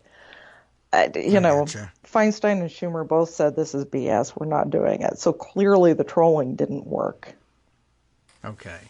That explains at least how it would find its way to the front of the line. It didn't make any sense otherwise. Except, I guess people saw various conspiracies in it, but now I understand a little bit better. Okay, they were going to set up a poison pill vote for Democrats. If you wanted to have something to say about the on-again, off-again withdrawal from Syria, you have to swallow this other piece along with it. Yep. Okay. Well, that makes some sense, I guess. Well, thank you for clearing that up. It was weird how that got there. Now we'll see whether it proceeds with other bills. I wonder whether it might work, because it's odd that would A, get to the front of the line, and B, I mean, is that in any way telling about what exists on McConnell's agenda? Does he just have none? Does he have an agenda? I think his only agenda is going to continue to be nominations. Yes. That I would guess it, but particularly with the House in Democratic control. Yes, that's a lot. That's the only way you can get wins. It's a nice, easy thing. I wonder whether he's going to try and space those out, or do a whole bunch of them at once and have a big display and get them done. Or they have all of those that they have to carry over from last year. And renominate. So there's going to be a huge chunk of them to get through if that's what he wants to do. Because, all in all, Jeff Flake did end up doing one useful thing. Yes. He prevented a whole bunch of nominations from going through in the lame duck. Yeah. So they do have to start over with them. Was there... And I understand that there was some discussion of a deal at the end of the last Congress, and that there were people, as usual, expressing exasperation with Chuck Schumer about it, but I don't know whether it happened or what the deal was. No, McConnell said that they were talking about it, and Schumer said, no, we're not. Okay. Interesting. Good. That's a thing to keep an eye on. Schumer immediately, and this was sort of interesting to me, I guess, because he was burned so badly when he did make his pre-election deal so that they could adjourn for October. Schumer was very quick to rebut the assertion from McConnell that he was deal making on judges again. All right. So McConnell created that one out of thin air, trying to put pressure on Schumer, trying to, he was trolling. All right. Clever. I guess, in a way. If it works, I guess you pat yourself on the back for that one. We all say, you're a liar and a terrible person, but you can pat yourself on the back for it. Good, I'm glad it didn't work. I was curious about whether that had something to do with carrying over. They can opt to renew, I guess, carry over nominations that weren't acted on if they do so by unanimous consent. But I didn't see any particular reason why anyone would agree to such a thing. And I don't know whether that was what was rumored or not, but I guess it doesn't matter because it wasn't true. It wasn't true. There wasn't a deal. So Okay. They're going to all have to be renominated, I believe. Well, okay. That's the way it should be. There's no reason to depart from that. That's the way they always made Obama do it. Yeah. So it's not difficult, except this president is not particularly good at it. And by the way, I renew my call for, now that there's a Democratic House, stop accepting written communications from the president at face value. I don't know whether whether that's anything you can vote on. I would rather see them delay things and vote things that way on the Senate floor. But in the House, it won't make much difference because we set the agenda. But you should just say, I'm sorry, if the president wants to send us a written communication, he's going to have to bring it here himself and sign it in front of us. We don't believe anything anymore. That would be an interesting way to put a dent in his day. It would. I was really, really, really hoping that they also would force him to send them a letter for a State of the Union. Yeah, that would have been nice. That's true. I saw that she just went with tradition and said, okay. She went with tradition and said, come talk to us, which, darn it. Yeah, all right. Well, doesn't want to draw any undue attention, I guess. Another distraction from the busy legislative schedule. Although, did I see correctly somebody commenting that the letter was sent to whom it may concern? The letter of invitation? Yeah. I'm not certain that was the case, but I thought I saw somebody mention that.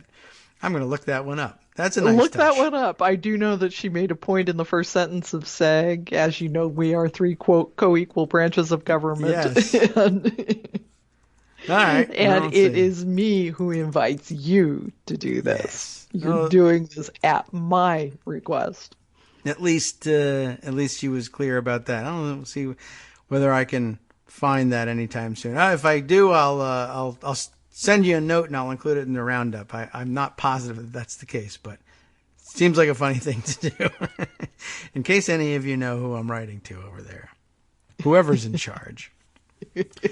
All right. Let's see. I think, we'll just have to kind of see how things develop here. I have no idea what might be coming down the pike congressionally in the next couple of days. And that's just, I guess, the result of 19 days of shutdown. There's no other issue. There's nothing else. There really isn't any other issue. It's hard. Mueller stuff continues, and yes. Greg, I think, did a good job of covering all of that. But right now it's the shutdown. And all right. It's taking up all of Congress's time. Yeah. Well, it's taking up all of the House's time. Yes. Mitch McConnell's going to do Mitch McConnell. But it's not helping him. All right. Well, it shouldn't. I don't want to see him wriggle out from underneath this thing. But are we approaching the record for the length of the shutdown? We must be. We are indeed. Okay. It's not as long yet as Newt Gingrich's shutdown. The gold standard for petulant the gold shutdowns. Standard, but yeah. Okay. We're getting there. I guess so. We're getting there. I'll have to see. We'll keep an eye on that one. And I maybe the fallout from the speech being a flop. I mean, I know Trump and his his friends are going to deny that it was one, but I think it's getting through. Maybe the fact that it's a flop makes him start looking for the exit or changes the dynamic in some way. But I'd love to see whether he goes for the emergency declaration. Yeah, I guess that's still looming out there as a possibility. It will be awfully bizarre to have seen him take a pass on it on all the networks and then do it anyway. But he's a bizarre guy. However this ends up, whatever he chooses to do is not going to be good for Mitch McConnell. Right. All right. Well, sad Mitch. Too bad. All right. Well, I guess we'll wrap it up then, and then I guess we come back. We wait a week and see whether it's over next week miraculously, or lament the further destruction of democratic norms next Wednesday instead. Same old, same old. Yeah. Well, maybe you can rest up and nurse the injuries while nothing's happening on the congressional front, but they make you right about other things. I'll see what else I can find in the dictation software that's fun. Okay, yeah. Leave some of those good ones as out. We should do like the outtakes, like they do at the end of a movie. There you go. Clips of those screen grabs. Thank you, Joan, for coming by. Appreciate it. You are most welcome. Talk to you next week. Yeah, I'm looking forward to it, and we'll see what there is to say next week. Thanks again. All right, let's roll things up here by letting you know what's coming up next on Netroots Radio. Of course, it's the West Coast Cookbook and Speakeasy. Let's see if I can grab a couple of the highlights and squeeze them in on either side of the following brief announcement. From Daily Co's Radio on netrootsradio.com. You have been listening to the Kagro in the Morning Show with David Waldman. All right, well, let's see. First of all, the always quotable Alexandria Ocasio-Cortez had a few things to say about Trump's horrendous Oval Office speech. And then, North Dakota lawmakers want to require Bible study in public schools. Hey, why not? The Education Department plans to deregulate higher education and gut consumer protection for students. I wonder if that'll be an issue.